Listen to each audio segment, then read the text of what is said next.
in a chair in almost a fetal position. And I talked to him, and he was scared. He said, I can't sleep. I can't get that thing out of my mind. And I said, what the heck was with the SAT team? He said, both my deputy and I were prior service, so we got along well with the enlisted guys. So I said, if you promise not to tell anybody, they told me they were not going to go to any LF with that thing over it. No direct orders, no nothing, and in fact, they never left the launch control facility. We picked up the Quebec team on the way back, the Quebec crew, because Quebec was on the way to Romeo, and SAC liked to save a little gas, so we rode share.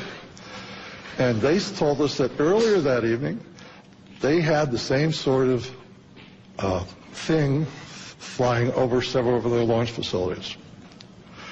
And I said, what happened? You reported it. And they said, are you crazy? We didn't report it. We're not going to report it.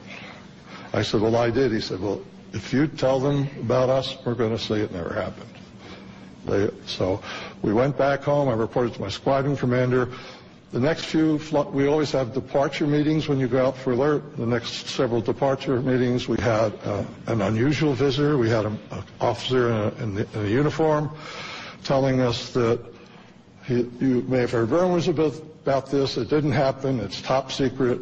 And I wanted to stand up and say, which is it? Didn't it happen, or is it top secret? So that's my event. I think Mr. Salas can talk. Thank you.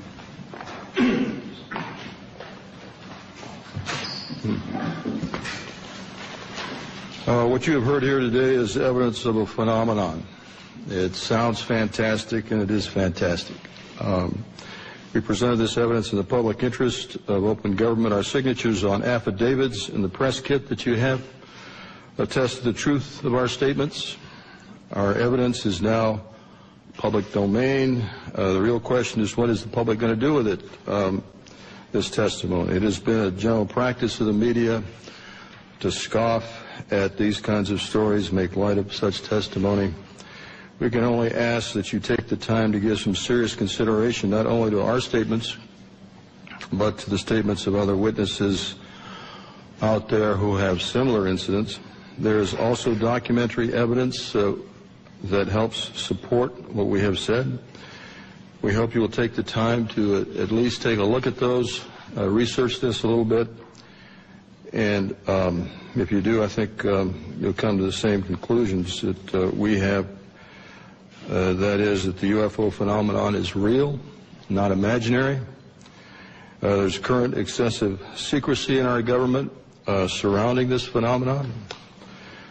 Unknown aerial objects have in fact been observed over many of our nuclear weapons bases and other nuclear facilities, and in some cases the appearance of these objects coincided with compromising the operational readiness of our nuclear weapons. Although each of us might have different opinions about the meaning and intent of these incidents, I think we can all agree that the tampering with nuclear weapons is a national security concern. This is Air Force official policy on UFOs. This is dated 2005, but I believe it is current policy. I'll just read one part of it. It says, no UFO reported, investigated, and evaluated by the Air Force was ever an indication of threat to our national security. That is clearly misleading. It is false based on our testimonies. This statement, the decision to discontinue UFO investigations, was based on an evaluation report prepared by the University of Colorado in 1969. I believe this was the infamous Condon Committee study. There is substantial evidence to show that study was superficial and biased. In particular, the Echo and Oscar incidents I spoke about were never investigated by the Condon Committee, even though their principal investigator was well aware of these incidents. Obviously, the testimony given here today conflicts directly with that Air Force policy statement. We ask that our government answer to the public about the obvious discrepancy between our testimony and that of the current statement. Indeed, we demand an answer based on the foundation of our democracy that says, and I want to paraphrase Franklin Delano Roosevelt, President Roosevelt, the people should be strong enough and well enough informed to maintain the sovereign control over its government. Finally, I want to say, I think I speak for every one of us here, I have the utmost respect for all the men and women in the U.S. Air Force. I graduated from the Air Force Academy.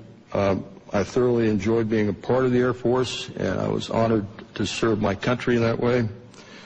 Our disagreement and challenge to the Air Force has nothing to do with the people of the Air Force. It has to do with official Air Force policy.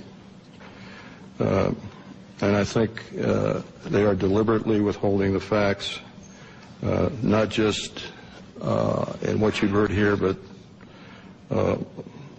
continuously since 1969. And by doing so, they're not allowing the people of this country to engage in the decisions regarding events that are clearly national security issues and concern to all of us. We're simply asking for the truth. Thank you for your attention. At this time, we're going to take questions. Mr. Hastings will take it from here. If you would go to the microphone over here and tell us what media you represent. Thank you. When you ask a question, I would ask first that you identify yourself and your organization, and then direct your question perhaps to a specific individual. That person will have to find his way to the mic, so there will be a bit of delay. Yes. Pat McCune, the Daily Trojan, University of Southern California. We just did a big event here, and LucasArts, Mr. George Lucas himself. I wanted to commend all of you. You guys are soft-spoken, but you carry a big stick, and that's exactly the way to approach this issue. I remember when UFOs first got going, it was like a laughing matter until they started revealing themselves in the deserts, Arizona, Colorado, and so forth and so on. I'm standing up here not only because if I'm a resource to anybody, if LucasArts is, please let me know, and I'm glad to do whatever I can to help you. As well, I wanted to point out that my friend Charles Stone back here is something of a real authority on UFOs. He does quite extensive work on websites and all, and is a real authority if you need some questions answered. That's it. Hello, Jeff Schogel with Stars and Stripes. Two quick questions. Mr. Hastings, you had mentioned that this is an ongoing phenomenon. Is there an incident later than 1980 that you are aware of? And then also, are there any testimonies here today that are new that have not yet been documented or been in the public domain? This is a cross-section of the witnesses who've come forward. The latest incident involving nuclear missiles was at Malmstrom Air Force Base in 2007. However, the person is still active duty Air Force. I'm not going to elaborate on that until that person is separated from the Air Force. Another incident occurred at the Nellis Air Force Base, Nevada, Area 2 weapons storage area. A series of incidents, the latest being in April of 2003, in which there were unidentified aerial objects maneuvering near the weapons bunkers at that facility. More recently, civilian sighting reports in Orange County, California, at the Seal Beach Naval Weapons Station, a series of bunkers, again, containing nuclear weapons. There were local media reports of multiple sightings in March of 2009 near this weapons storage facility. This is ongoing. This is the tip of the iceberg. We can only catch as catch can. I am of the opinion that for every incident that I'm aware of, and for witnesses that we've got in hand, there could be 10, there could be 100, there could be many, many more incidents that I'll never know about because the people won't come forward. They'll wait years or decades to talk about what they know. And is anything that has been said here not been in the public domain before? I'm sorry? anything that has been said here? I know I've heard the incident that Mr. Holt referred to. I've seen Mr. Salas.